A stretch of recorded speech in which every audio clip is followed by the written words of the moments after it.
حملة الأباء أحد من رجالكم ولكن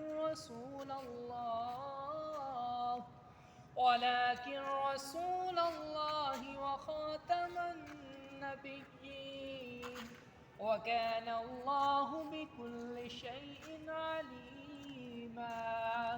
يا أيها الذين آمنوا اذكروا الله ذكرا كثيرا وسبحوه بكرة وأصيلا. هو الذي يصلي عليكم وملائكته